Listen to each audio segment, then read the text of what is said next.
நம்ம இப்போ வந்து ப்ரொபகேஷன் இன் பார்ஷலி, அதாவது dielectric with some partial conductivity பார்த்தோம். இங்கே வந்து propagation in good conductor. Good கண்டக்டரில் sigma is very much greater than omega epsilon. So இதில் பார்த்தீங்கன்னா காமாலேருந்து கொண்டு வராங்க ஜென்ரல் ஃபார்ம். அதுலேருந்து we are getting what is alpha and what is beta. இது ஓகே. ஸோ இங்கே வந்து பார்த்தீங்கன்னா alpha is equal to beta. Okay.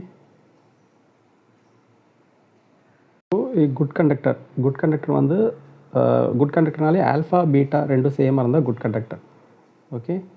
And it can be visualised as a very lossy line, அதாவது lossy propagation. Electromagnetic wave enter ஆச்சுனாக்கா இந்த good கண்டக்டரில் then it undergoes attenuation very fast. இங்கே அவர் ஒரு பியூட்டிஃபுல் பாயிண்ட் சொல்கிறாரு. இப்போ லாஸி டிரான்ஸ்மிஷன் லைனில் என்ன ஆகும், அந்த பவர் வந்துட்டு கெட்ஸ் டெசிபேட்டட் ஆஸ் ஹீட். ஆனால் அதே இது நீங்கள் வேவ் ப்ரொபகேஷனில் எடுத்திங்கனாக்கா, குட் கண்டக்டர் எடுத்திங்கன்னா இட் இஸ் வெரி லாஸி. அது குட் கண்டக்டரில் அட்டென்யூஷன் இருக்குது, ஆனால் பவர் லாஸ் இல்லை. அதாவது it is not getting, the wave is not getting attenuated and it's not heating up device. Something else happens என்றாரு. Let us keep it as a suspense. Okay.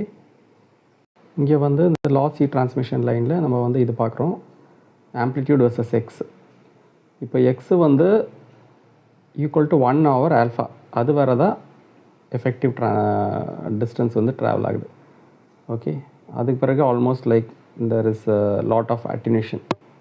Okay, we can't imagine that there is any propagation beyond that point. Effective distance என்றது 1/alpha தான். Okay, இது ஞாபகத்தில் வச்சுக்கணும்.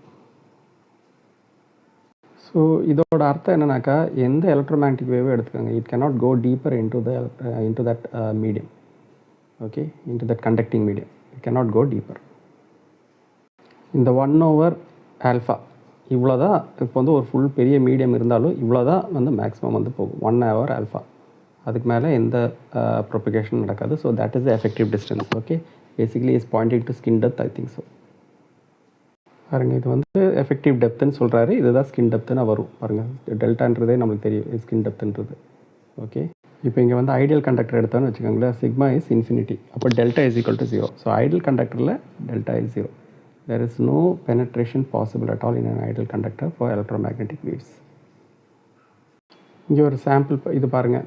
ஒரு நல்ல conductor எடுத்துகிட்டு 100 megahertz signal வந்து project பண்ணுறோம். அதில் பாருங்கள் 15 மைக்ரோமீட்டர் தான் என்ட்ரு ஆகும், ஜஸ்ட் அவ்வளோதான். அதுக்கு மேலே அது பெனட்ரேஷனே இருக்காது. ரொம்ப சர்ஃபேஸ் லெவல் ஃபெனாமெனன் இது. ஓகே. ஸோ இதில் ரொம்ப சின்ன டிஸ்டன்ஸ்னால இது ஸ்கின் டெப்த்துன்னு சொல்கிறோம். ஓகே.